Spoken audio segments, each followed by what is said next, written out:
사복음서 14번째 시간. 이제 드디어 예수님이 예루살렘으로 이제 가셔서 하나님의 뜻을 이루시는, 그리고 완성하시는 그 사역을 위해서 내려가시는 길이에요. 여러분, 여기 이 되게 그림이 지금 이게 뭐 황금동이라면 이건 이스라엘 이슬람의 그건데, 여기 지금 이렇게 보이는 네모네모 이게 무덤이에요.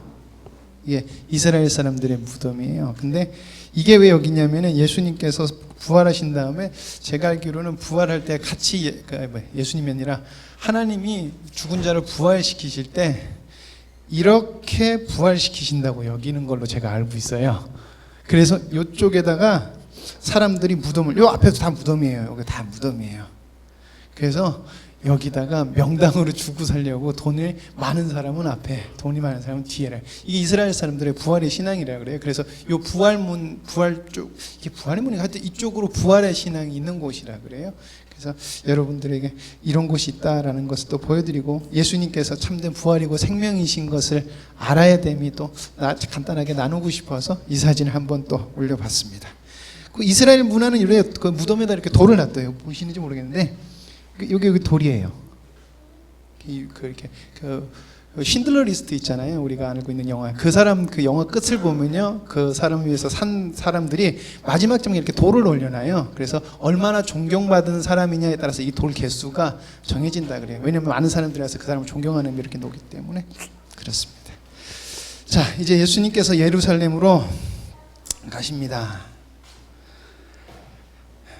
자, 지난주 내용부터 오늘 내용은 어떻게 이어지냐면요, 예수님께서 갈릴리 사역을 쭉 하셨어요. 그래서 갈릴리 사역에는 중요한 것이 오병이어 그리고 4,000명을 먹이시는 사건은, 하나님께서는 유대인의 구원자가 아닌, 메시아가 아닌 온 인류의 구원자시라는 것을, 그리고 유대인이 구원받는 것이 아니라 참된 고백을 하는 자가 구원을 얻는다. 하나님의 아들 인자가 누구인 것을 아는 사람이 구원을 받게 된다라는 사건을 갈릴리 지역에서 예수님께서 이방 지역으로 가셨다가 다시금 또 갈릴리 지역으로 오시면서 이렇게 말씀하시는 거예요. 거기에 중요하게 들어오는 것이 바로 베드로의 고백, 주는 그리스도시요 살아계신 하나님의 아들입니다라는 고백을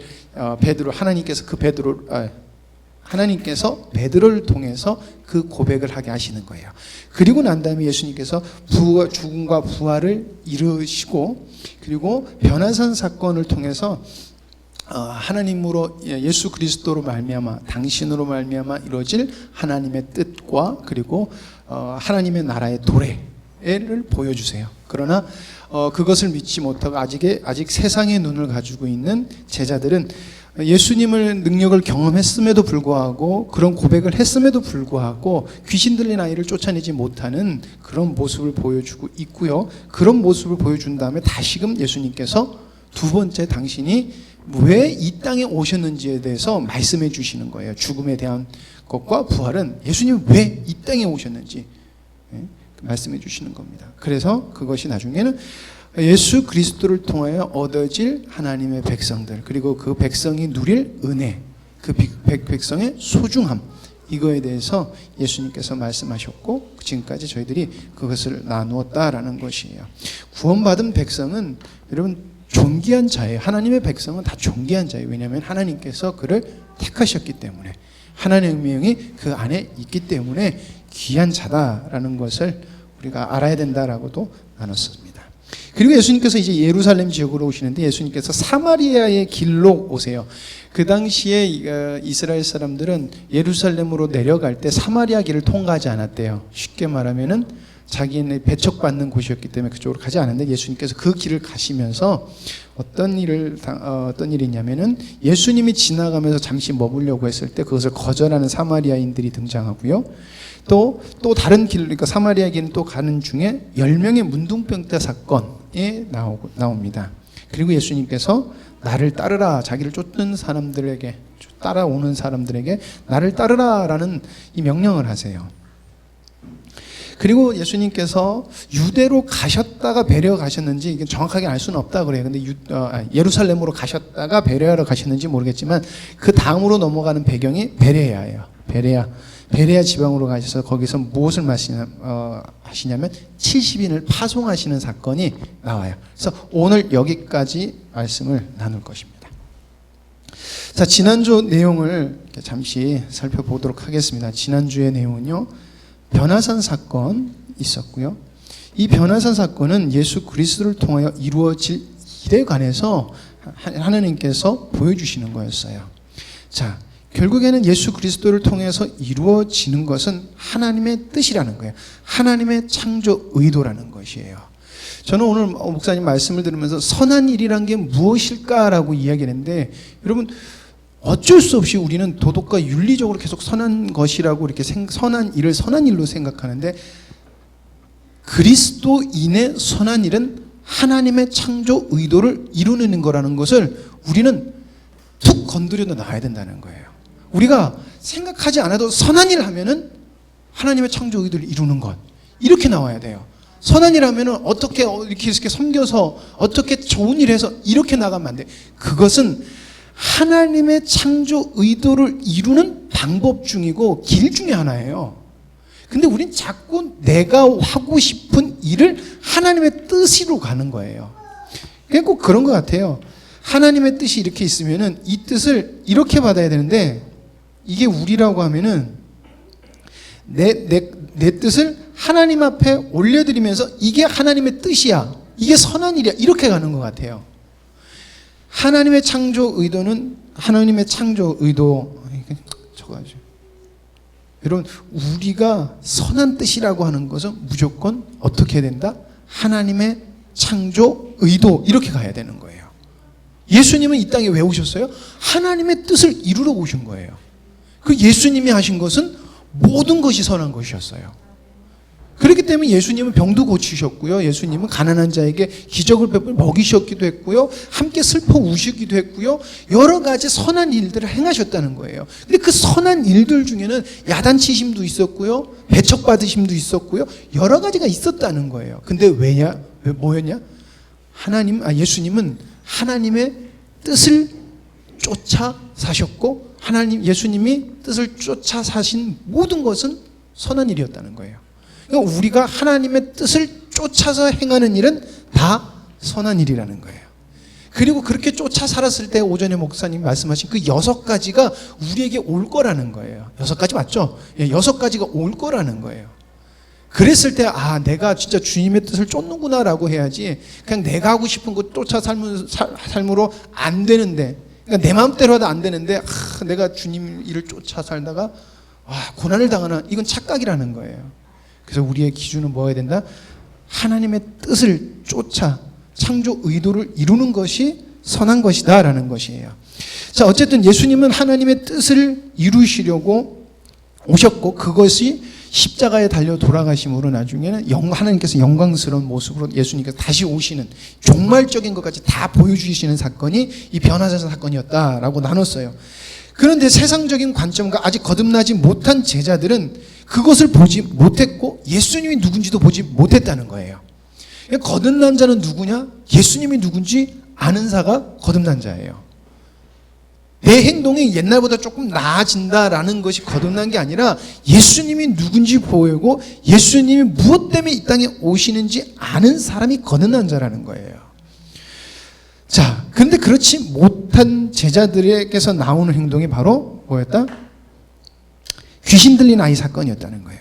근데 이 귀신 들린 아이 사건을 보면서 예수님께서 말한 것이 무슨 말이냐? 믿음이 없고 패약한 세대라고 그러는 거예요. 하나님의 뜻과 대적한다는 것을 이야기한다는 거예요. 거듭나지 않은 것은 하나님을 대적하는 것이라는 거예요. 하나님을 위해서 한다고 하지만은 거듭나지 못함으로 하는 것은 하나님 앞에선 믿음이 없고 패약한 것이 된다는 거예요. 그렇기 때문에 우리가 선한 일이 하나님의 뜻을 이루는 것이다라는 것을 먼저, 그러니까 창조 의도를 먼저 알아야 되는 게 그래서 중요한 거예요. 왜냐하면 내 뜻대로 행하다 보면, 그러니까 내가 옳다는 대로 행동하다 보면은 나도 모르게 믿음이 없는 그리고 패역한 모습으로 주님 앞에 나갈 수 있기 때문에 그렇다는 것입니다. 자, 그래서 제자들이 이런 질문을 하게 되는 것이에요. 세상적인 질문. 천국에서 큰 사람이 누군가냐는 거예요. 그래서 예수님께서 어린아이와 같은 자다라고 했어요. 이 어린아이와 같은 자는 뭐예요? 예수 그리스도를 위하여, 하나님의 뜻을 위하여, 창조 의도를 위해서 구별된 자라는 거예요. 그리고 낮아진 자라는 거예요. 스스로 어린아이처럼 겸손한 이런 뜻이 아니라 그랬어요. 예수 그리스도를 위하여서, 예수 그리스도 하나님의 복음을 위해서, 창조 의도를 위해서 낮아진 자. 그들이 어린아이와 같은 자다. 예수님께서 뭐라 그래요? 이들의 중요성을 이야기하시는 거예요. 그래서 소자 하나를 실족하는 자에게 하나님께서는 그들이, 제가 지난주에 표현을 잘못했다 그러더라고요, 사모가. 근데 다 알아들으셨을 거야. 그런데 그러니까 소자를 낙심시키는 게 차라리 연자맥도를 목에 메고 바다에 들어가서 죽는 것이 그게 더 낫다는 거. 죽는 게 낫지 소자를 낙심케 하는 게 그게 더 큰일이라고, 그게 잘못된 거라고 제가 이렇게 표현을 했어야 되는데 다 그렇게 알아들으셨죠? 근데 제가 표현을 잘못했대요. 예. 가만히 생각해 보니까 그렇더라고요. 그래서 오늘 정정하는 거예요. 근데 왜 소자가 중요하느냐라는 것은 이 소자는 하나님의 창조를 이루어 가는 존재들이에요. 왜냐하면 하나님의 영이 계신 그들은 하나님의 뜻을 이루어 가는 거예요. 우리가 봤을 때는 부족해 보일 수 있고, 우리가 봤을 때는 연약해 보일 수 있고, 마음에 안 들 수 있지만은 소자는 하나님의 창조를 의도를 이루어 가시는 자라는 거예요. 그래서 하나님은 소자, 당신의 백성을 귀하게 여기신다. 그래서 여러분, 우리가 형제를 대할 때 조심하고 또 조심해야 돼요. 혹여나 나의 인간적인 것 때문에 우리가 연약해서 상처를 줄 수 없지는 않지만은 조심해야 돼요. 왜? 하나님과 함께 했다고 귀한 존재이기 때문에, 하나님과 함께하는 자이기 때문에 그렇다라는 것을 지난주에 나눴습니다. 자, 이번 주에는 하나님의 나라에 대해서 이야기를 좀 하고 넘어갈 거예요. 지난주에 하나님의 나라에 대해서 얘기할 때 겸손이 있었고요. 그리고 이번 주는 용서하고 용서의 기준이에요. 그래서 하늘에서 누가 큰 자입니까? 라고 얘기한 다음에 예수님께서 하나님 나라에 관해서 얘기할 때 겸손과 용서와 그 용서의 기준에 대해서 이렇게 이야기를 하세요. 자, 겸손이라는 건 뭐예요? 구별된 자, 낮아진 자래요. 어린아이와 같이 낮아진 자, 소외받은 자. 왜? 예수 그리스도를 따르기 때문에, 하나님의 창조 의도를 따르기 때문에 소외돼요. 구별돼요. 세상에 살지만. 이런 사람들이 바로 하나님의 나라 백성이고, 그리고 하나님 나라는 뭐냐라고 얘기했을 때 예수님께서 용서를 이야기하고 용서의 기준을 이야기하세요. 이때 우리가 잘 아는 게 베드로가 하는 말이, 그러면 예수님 내가 7번 용서할까요? 라고 이렇게 이야기를 해요. 근데 여러분들 이 7번이라는 용서를 왜 나왔냐면은, 잠시만요.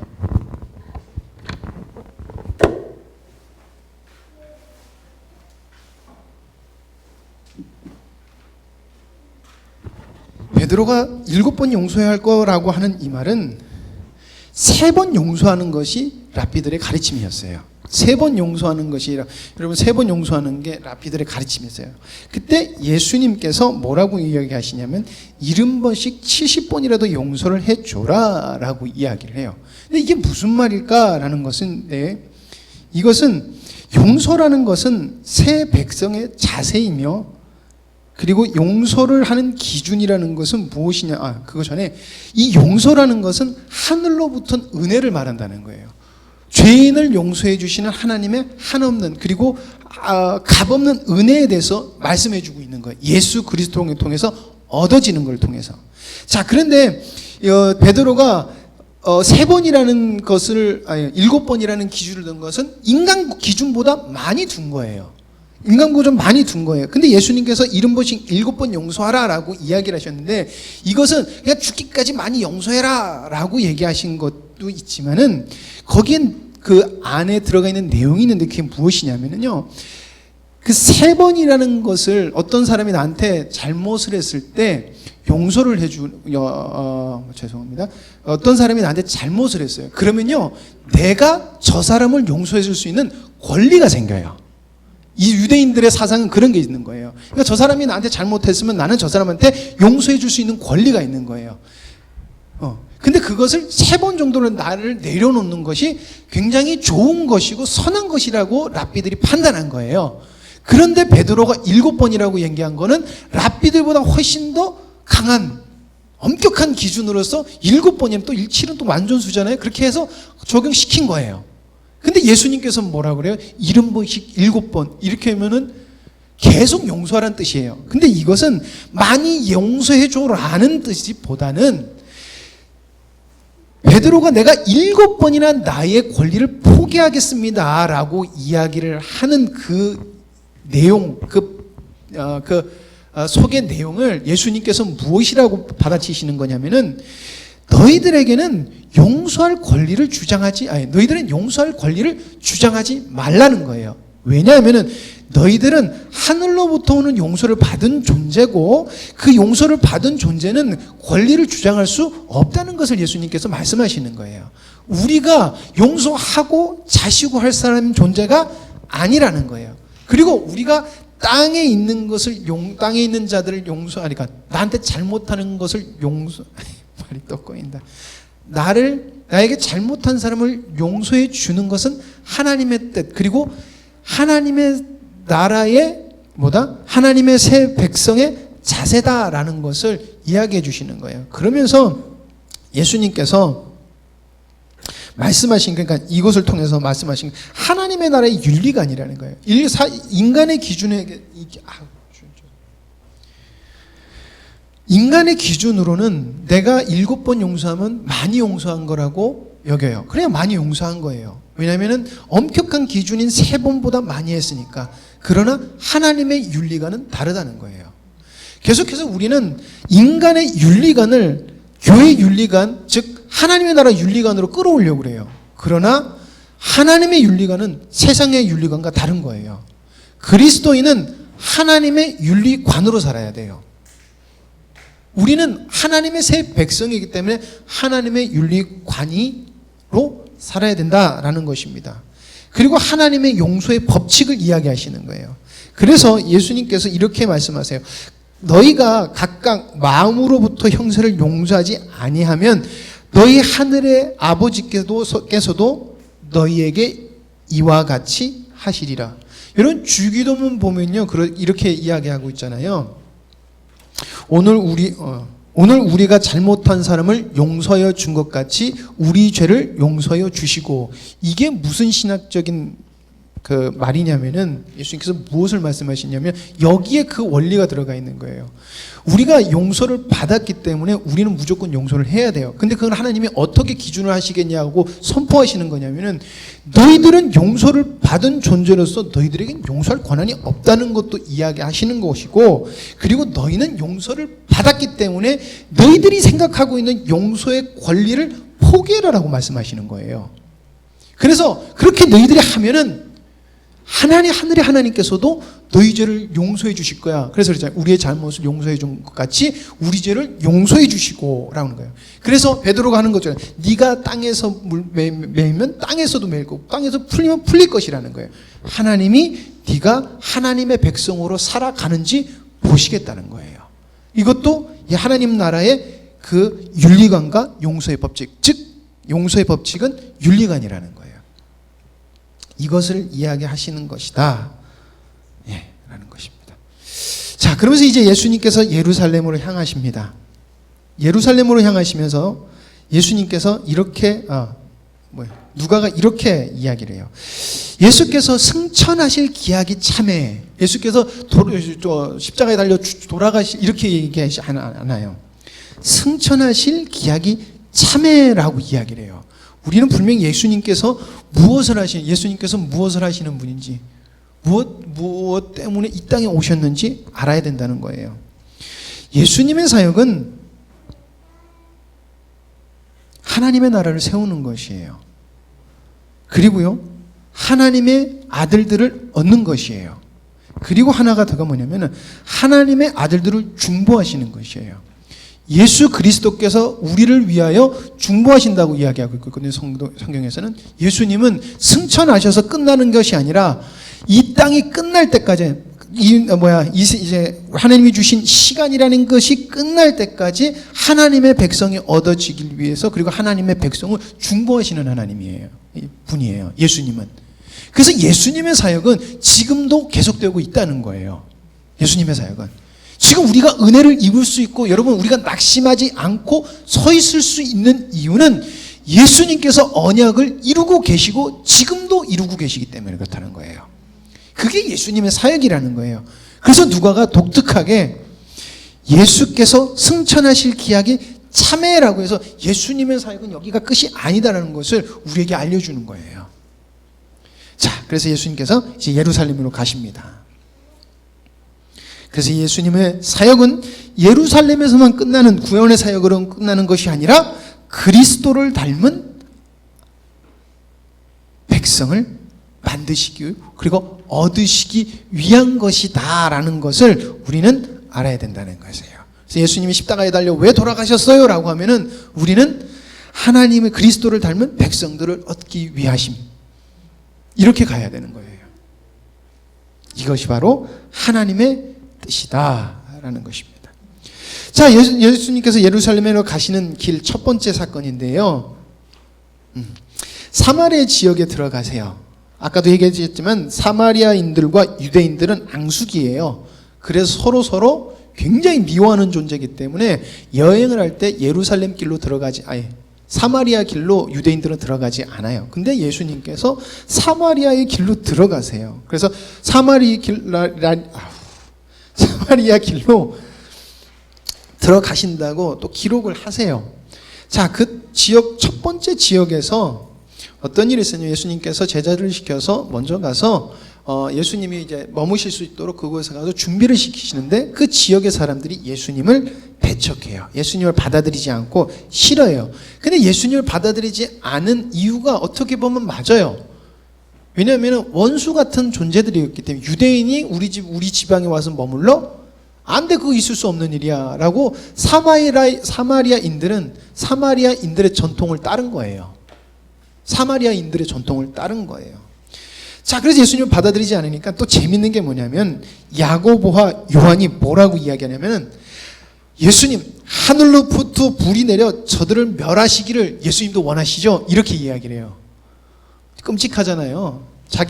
지금 우리 거절한다고 지금 사마리아인들 불 내려서 다 태워 죽였으면 좋겠죠? 라고 예수님께 그렇게 이야기를 하는 거예요. 그랬더니 예수님께서 이렇게 이야기를 하세요. 예수께서 돌아보시며 꾸짖으시고, 근데 사본에는 이렇게 되어 있다고 그래요. 너희는 무슨 정신으로 말하는지 모르는구나. 인자는 사람의 생명을 멸망시키러 온 것이 아니요 구원하러 왔노라 하시고. 이게 왜 그러냐면 사마리아인들도 예수님이 유대인이기 때문에 오는 것이 싫었어요.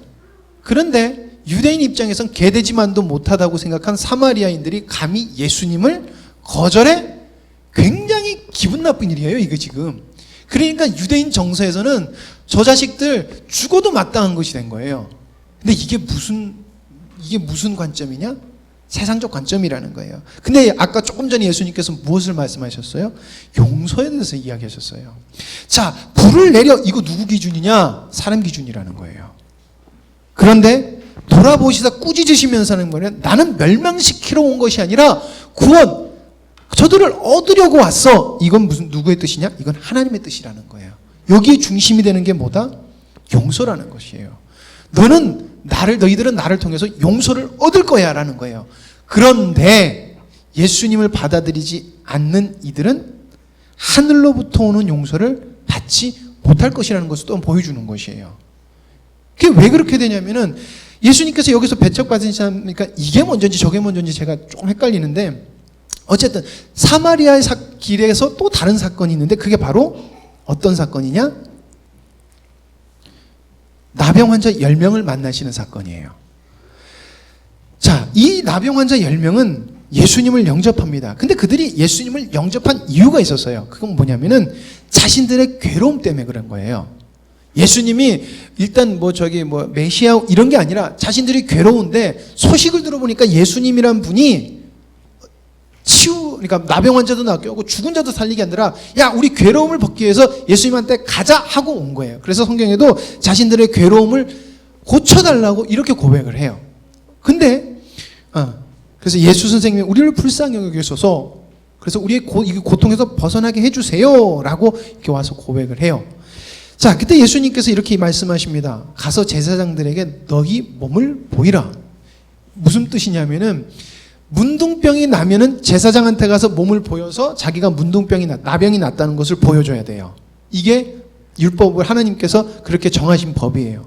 그래서 그렇게 말씀하신 거예요. 너 고침을 받을 거야 라고 이야기한 게 아니에요. 그래서 그들이 가는 거예요. 근데 가는 도중에 자기가 난 것을 봐요.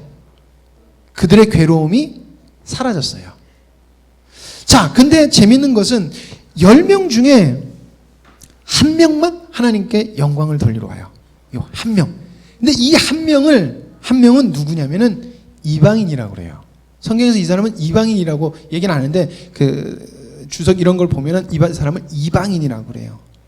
근데 이 이방인에게 예수님께서 한 말이 무엇냐면은 일어나라 내 믿음이 너를 구원하였다라고 이야기를 해요. 여러분, 문둥병이 낫는 것은 단순히 낫는 게 아니에요. 문둥병은 저주예요.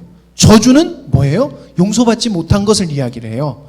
근데 이가 어쨌든 저쨌든 예수님을 찾아왔고 예수님을 영접함으로 말미암아 자신의 괴로움에서 해방이 됐어요. 겉으로 보면 외형적인 게 난 거지만은 내적으로 봤을 때 영적으로 보면 뭐예요? 이 사람이 예수 그리스도를 영접함으로 말미암아 무엇을 얻어요? 용서를 받았다는 거예요. 하늘로부터는 용서를 받고 구원을 받았다는 거예요. 그걸 구원을 받았다고 표현하는 거예요. 자, 그리고 하나님께 영광을 돌렸다는 거예요. 누가? 이방인이. 뭐 다른 사람이 가다가 다시 문둥병이 들렸더라 이런 말은 없으니까 다 고침을 받은 것 같아요.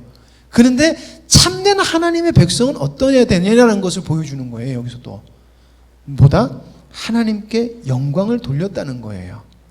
하나님의 하신 일을 보고 영광을 돌렸다라는 것이에요. 예수님은 이 두 사건을 통해서 당신을 영접하는 자, 영접하지 않는 자의 모습을 보여주셨다라는 것입니다. 그래서 이 이방인이 얻는 것은 육신의 치유가 아닌 진정한 구원의 은혜를 입은 것이다 라는 것을 우리가 알아야 될 것입니다. 자, 그리고 누가 하나님의 용서를 얻는가, 구원을 얻는가, 누가 참된 하나님의 백성인가 라는 것을 또 이야기해 주시는 거예요. 자, 다음으로는 이 사건이 있은 뒤로 예수님께서 나를 따르라 라고 해요. 근데 먼저 따르라고 하진 않고요. 첫 번째 어떤 사람이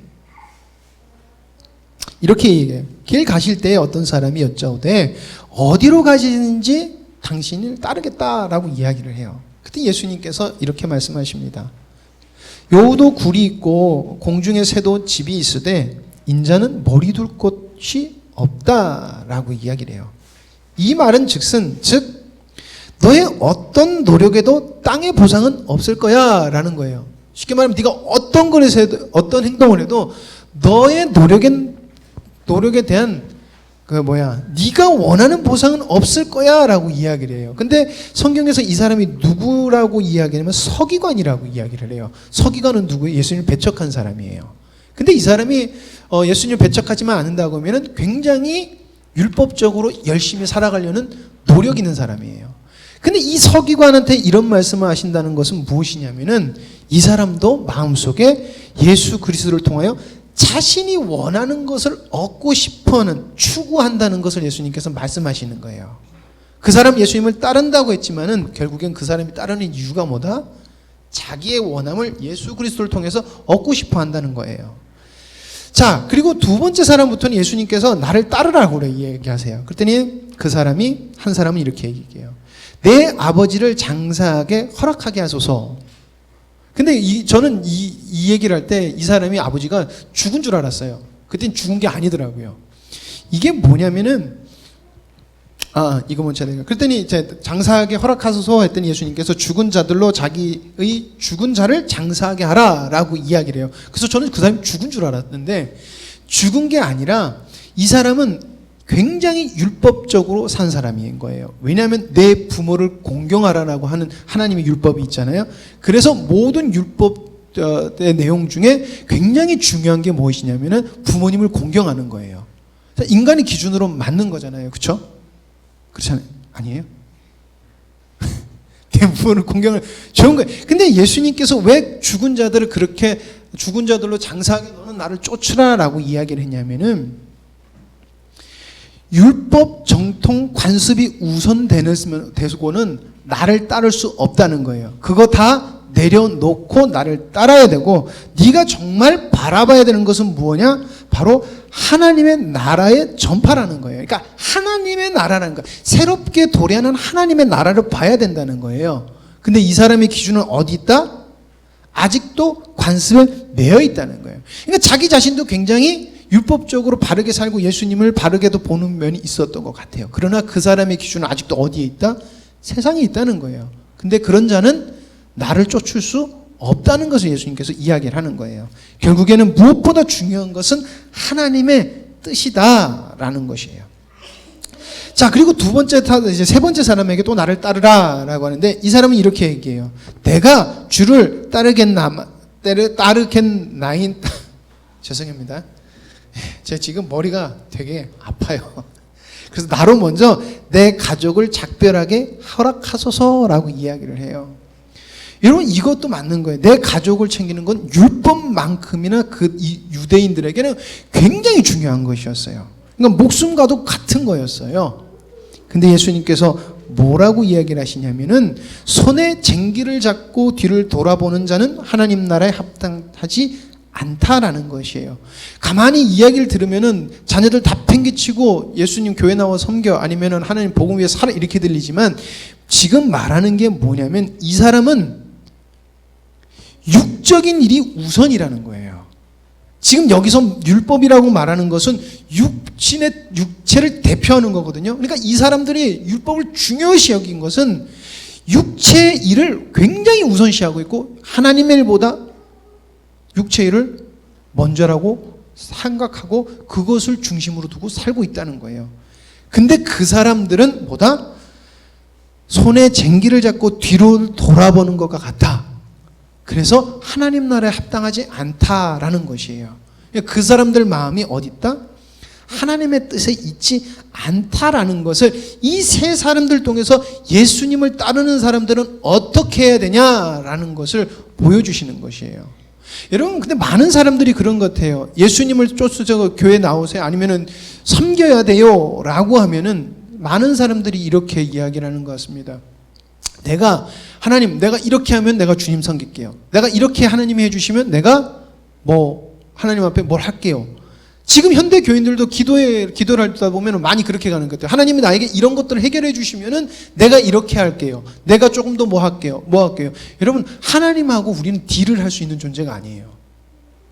하나님의 응답에 즉각 순종해야 되는 게 우리의 존재라는 거예요. 그게 하나님의 나라 백성이고, 그게 원래 인간의 모습이에요. 인간의 존재예요. 근데 계속해서 우리는 어떻게 해요? 하나님 앞에 딜을 해요. 하나님 이렇게 해주시면은 내가 이렇게 하겠다. 잘못됐다는 것이에요. 자, 그러면서 예수님께서 70인을 파송하십니다. 70인을 파송하시면서 아무것도 들고 가지 말라고 그러고 파송하시는 거예요. 자, 근데 이 70인을 파송하시는데 재밌는 게요, 70이라는 숫자가요, 이방 열국을 상징하는 상징적 숫자가 70이라는 거예요. 그리고 또 재밌는 것이 베레아가 이방 땅이에요. 그래서 예수님은 하나님의 복음이 열방으로 뻗쳐나갈 것을 이야기하고 계신다라는 것이에요. 자, 파송하시면서 제자들이 파송받고 돌아왔을 때 이렇게 이야기합니다. 주님의 이름이면 귀신들도 우리에게 항복하더이다. 예수 그리스도를 통한 능력을 이들이 경험하게 돼요. 얼마나 기뻤을까요? 그 전에는 그 귀신 들린 아이를 못 고쳐서 쩔쩔맸잖아요. 근데 이제는 예수 그리스도의 이름으로 귀신을 쫓으니까 되잖아요. 얼마나 기뻤을까요? 근데 예수님께서 이렇게 말씀하세요. 그래, 잘했다라고 하시는 게 아니라 너희 이름이 하늘에 기록된 것을 기뻐하라 라고 이야기를 하세요. 쉽게 말하면 생명책에 너 이름이 있는 게 기뻐하라 라고 이야기를 하시는 거예요. 그러면서 뭐라고 말씀하시냐면은, 지혜 있는 자에게는 숨기시고 어린 아이들에게는 나타내심을 감사하나이다. 이것이 아버지의 뜻입니다 라고 해요. 되게 좀 이렇게 문맥이 맞지 않는 것 같아요, 예수님의 대답이. 그러면서 예수님께서 또 뭐라고 말씀하시냐면은, 너희가 보는 것을 보는 눈은 복이 있도다 라고 이야기해요. 또 좀 엉뚱한 것처럼 이야기를 하세요. 근데 잘 보면요, 예수님께서 뭐라고 말씀하시냐면 그 말씀 중에 어린아이들이래요. 여러분, 어린아이들이 앞에서 뭐라고 이야기를 하고 있어요? 어린아이들은 소자, 천국에서 큰 자라는 거예요. 근데 천국에서 큰 자라는 것이 누구예요? 너희들이라는 거예요. 소자가 너희고, 그리고 너희는 뭘 본다는 거예요? 너희가 지금 뭔가를 보는 눈이 있어. 이게 뭐다? 성부, 아들, 인자를 알아보는 것과 하나님의 나라 도래를, 그 눈을 지금 너희들이 보고 있어. 그러니까 너희들이 귀신을 쫓아내는 그것보다 너희들이 정말 기뻐해야 되는 것은 뭐냐? 내가 누군지 보는 것을 기뻐해야 된다는 거예요. 그 눈이 너희들에게 있는 것을 보고 너희들이 기뻐해야 돼. 그러므로 너희들이 이 보는 눈이 있다는 것은 너희들의 이름이 어디에? 천국에 기록된 것이야 라는 것을 이야기하고 있는 거예요. 결국에는 70인을 파송하고 돌아오면서 뭐예요? 하나님의 나라에 구원받는 백성과 진정한 하나님의 백성의 모습이 무엇인지를 제자들에게 다시금 보여주는 것이에요.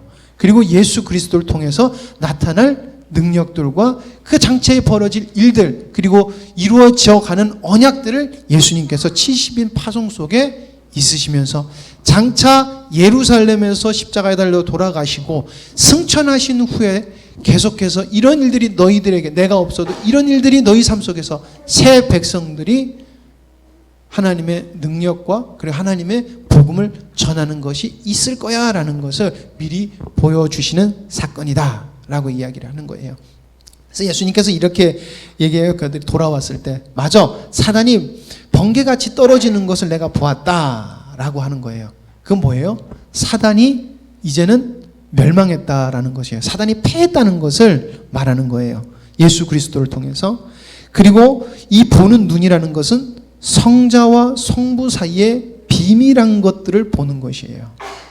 여러분, 구원의 비밀은 믿는 자에게만 허락된 것이에요. 아무리 잘 설명을 해줘도 구원의 비밀은 세상 사람들이 못 깨달아요. 그래서 우리가 복음을 전해서 잘 전해야 되는 것은 당연해요. 그러나 우리가 정말 복음을 전해야 될 때 중요한 것은 우리가 성부와 성자의 비밀한 것들을 보는 눈이 있어야 되고, 그 비밀한 것들을 보는 눈이 있는 존재로서 하나님의 생명이 우리 안에 거하고 그게 생명에 나타나야 돼요. 그냥 전한다고 되는 게 아니라는 거예요. 생명이 나타나야 된다는 거예요. 저번에도 말씀을 드린 것 같은데, 그 사모님하고 어떤 일 때문에 기도를 하다가 하나님께서 내 영광을 볼 것이다. 근데 영광을 볼 것이다는 말씀을 자주 하세요. 그래서 제가 한번 여쭤봤어요. 근데 도대체 영광을 볼 것이다는 게 뭐예요? 그랬더니 너희들이 복음을 전하는 것이 들어가고 변하는 걸 볼 거야 라고 이렇게 얘기하시더라고요. 근데 저는 솔직히 사람 만나는 거 되게 싫어하고요. 사람이랑 이렇게 하는 거 되게 싫어해요. 그래서 저는 제 스스로를 왜 하나님이 저를 목사로 세우셨지라는 질문을 굉장히 많이 하는 사람이에요. 전 사람 많은 것도 되게 싫어해요. 사람이 많이 모인 것도 되게 싫어하는 사람이에요. 그래서 저는 복음을 전하는데 되게 제 마음속에 부담이라기보다는 어떻게 보면 걱정이죠. 그런데 제가 그 사모님하고 그 얘기를 하면서, 그리고 요즘에 주님께서 주시는 이 생명의 원리라는 것을 깨달으면서, 복음을 전하는 게 내가 아니구나. 내가 생명의 삶을 살면은 반드시 하나님은 나를 통해서 믿는 자들을 하나님의 뜻을 이루어 가신다. 창세전에 택한 백성을 나를 통해서 구원해 나가신다. 언제? 내가 생명의 삶을 내가 먼저 살 때, 나는 사람도 싫어하고, 나는 사람 만나는 것도 싫어하고, 사람 만나는 거 부끄러움도 많이 타고 그러지만은, 왜냐면 저는 느끼거든요. 제가 어떤 사람을 만나서 이야기할 때 솔직히 말이 생각이 안 나요. 그래서 저는 어디 나가서 저 소개할 때 굉장히 간단하게, 안녕하세요, 이영아입니다. 그래서 나이도 이야기하셔야 되죠. 예, 40입니다. 이러고 전 끝내요. 정말 저 말 잘 못해요. 그런데 복음을 전할 때는 진짜 그런 것 같아요. 제가 생각하고 있는 것이 아닌 그때그때 깨닫게 해주세요. 그래서 저는, 그렇죠, 너희들이 세상 권세자들 앞에 섰을 때 무엇을 말할지 걱정하지 마라고 이야기를 하는데 정말 그래요. 그래서 어떤 사람이 어려운 얘기를 하면 그때 그냥 기도를 해요. 하나님, 저 사람이 저런 얘기를 하는데 만약에 저한테 무슨 얘기 물어본다고 하면은, 왜냐면 목사라는 걸 알면 꼭 물어보더라고요. 목사님은 어떻게 생각하세요? 물어봐요. 그럼 기도하는 거예요. 하나님 어떻게 해요? 어떡할까요? 무슨 대답을 해야 될까요? 솔직히 그 기도할 때도 생각은 안 나요. 근데 어떻게 해요? 라고 해서 저한테 딱 물어보는 순간 생각이 나요. 되게 재밌는 게 말씀도 생각이 나요. 제가 암기가 굉장히 떨어지거든요. 암기력이 떨어지는 게 아니라 뭘 외우는 걸 되게 싫어해요. 근데 생각이 나요. 신기하리나 만큼 생각이 나요. 그래서 저는 그래요. 저의 연약함이 진짜 주님을 알아가는 도구구나라고 생각을 해요. 근데 그게 제가 말씀드리고 싶은 것은, 하나님은 하나님의 백성을 생명의 원리로 만들어 가신다는 거예요. 지금 제가 계속해서 말씀을 드리는 것은, 하나님은 하나님의 백성을 생명의 원리로서 진행시켜서 나가지 인간의 어떤 기준으로 해나가는 것이 아니다라는 것을 제가 계속 여러분들에게 나누는 거예요. 하나님의 나라는 하나님의 생명의 원리로 된다라는 것이에요. 그러기 위해서는 여러분 철저히 내가 부인되어져 고 나의 인간적인 모습이 없어져야 돼요. 그리고 주님만 우리 삶에 나타나셔야 된다라는 것이에요. 그래서 아까 3명의 그 사람들이 바른 사람이에요. 괜찮은 사람이에요. 나쁜 사람 아니에요, 그 사람들. 그러나 하나님 나라의 기준으로 봤을 땐 그 사람들은 하나님한테 합당하지 않은 거예요. 근데 하나님한테 합당하지 않으면은 그 어떤 것도 소용이 없는 것이 인간이다라는 것이에요. 그러나 보잘 것이 없어도 하나님과 함께하는 사람은 귀중한 존재예요. 어떤 것도 바꿀 수 없는 존재다라는 것입니다. 기도하겠습니다. 하나님 아버지, 감사합니다. 저희들을 부르시고 또 부족하지만 하나님께서 세우셔서 또 말씀하게 하시고 말씀을 나누게 해주시니 주님 감사합니다. 아버지 하나님, 정말 저희들이 살아가는 동안에 주님의 생명 되심을 풍성하게 누리게 하여 주시옵소서. 아버지 하나님, 섰다 하는 자는 반드시 넘어진다 하는 주님의 그 음성을 아버지 하나님 기억하면서 저희들이 혹여나 섰다라고 하는 그 마음을 가질까 두렵고 떨림으로 하루하루를 살아가게 하여 주시옵고, 나의 생명 되신 주님을 사모하고 원하며 나아가고 그 생명 되신 주님을 사랑하며 하나님 하루하루 살아가는 저희들 되게 하여 주시옵소서. 계속해서 주님께서 말씀하시고 채워주시는 주님 감사와 영광을 돌립니다. 나를 내려놓고 그 생명 되신 주님을 살아감으로 말미암아 저희들을 먼저 부르신 그 이유, 그리고 저희들에게 복된 십자가의 복음이라고 하는 창조 의도라고 하는 그 복된 복음을 먼저 주신 하나님의 그 뜻을 이루어가는 저희들 되게 하여 주시옵소서. 모든 것을 주님께 맡겨오며 예수님의 이름으로 기도드립니다. 아멘.